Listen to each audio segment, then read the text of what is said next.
Good Saturday morning of the 15th week. And again, we're reading Matthew's Gospel. This is the end of this particular text. It's chapter 12. I think it's the summation of what I've been trying to say all this week and floundering.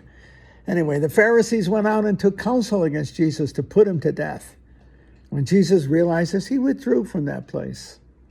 Many people followed him and he cured them all. But he warned them not to make him known. This was to fulfill what had been spoken through Isaiah the prophet. This is a great text. Behold my servant, whom I have chosen, my beloved, in whom I delight. I shall place my spirit upon him, and he will proclaim justice to the Gentiles. He will not contend or cry out, nor will anyone hear his voice in the streets. This is really a beautiful line. I think every member of the cloth, every clergyman, every religious leader should hear this and put it in their heart and soul. Maybe plaster it on the wall. A bruised reed he will not break. A smoldering wick he will not quench until he brings justice to victory.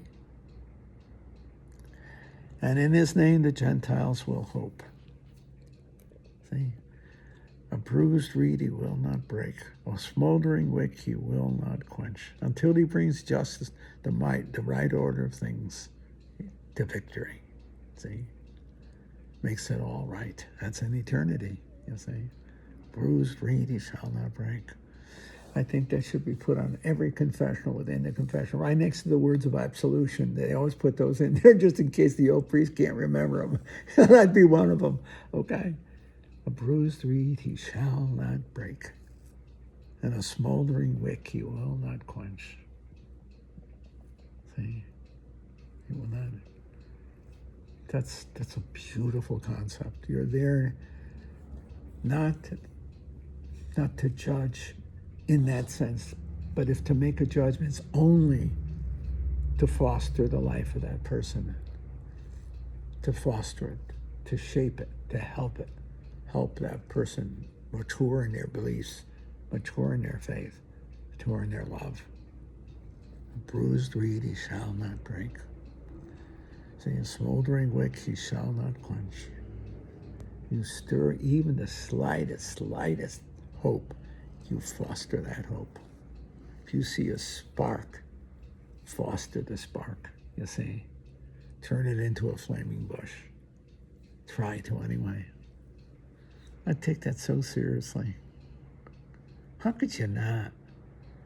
How could you not? I guess I see so much of it. I guess one of the things that I have to say I find worrisome, I don't know the right word for it, troubling, that's the better word, troubling, is that so many of my friends, perhaps even family, have, in a sense, walked away from the faith.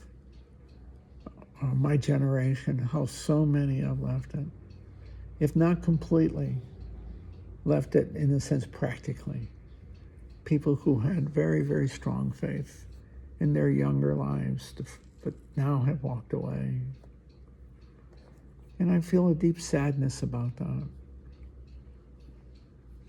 But I kind of think there is still that smoldering wick. I do. It's hard to eradicate the faith when it is such a part of your fiber. You may walk away, but it's still there.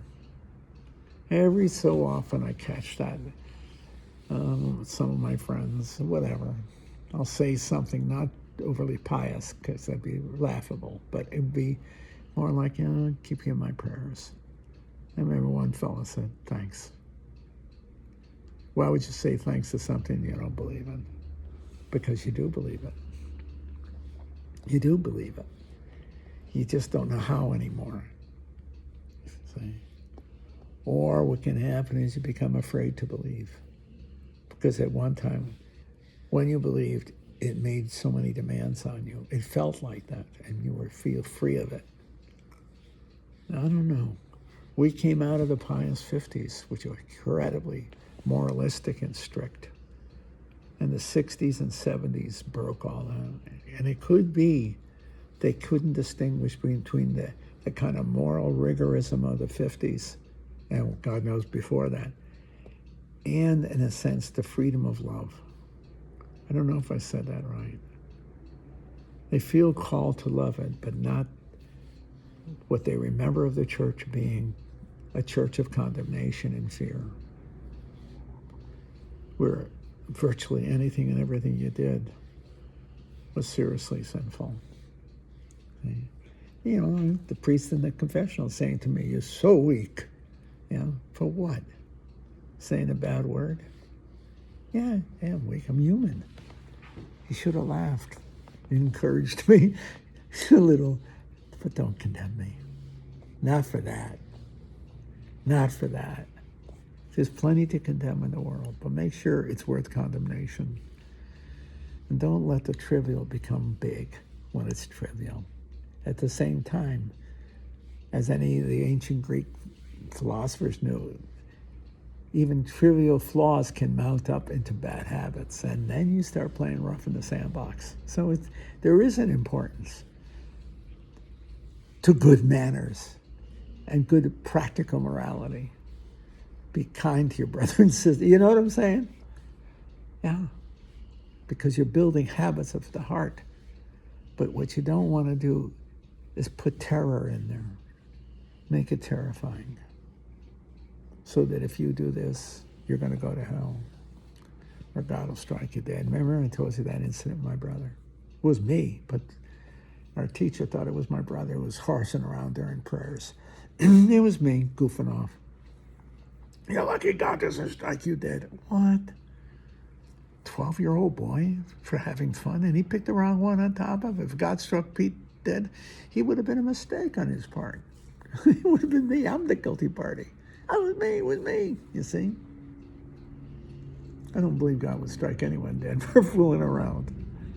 I don't believe that at all. I think he'd get a kick out of it, actually, to be honest about it, you see. Christ had to have a sense of humor. How'd you pick those 12 clowns that he called apostles? Come on. Especially St. Peter. He is so much, and it's so human. So human. Huh?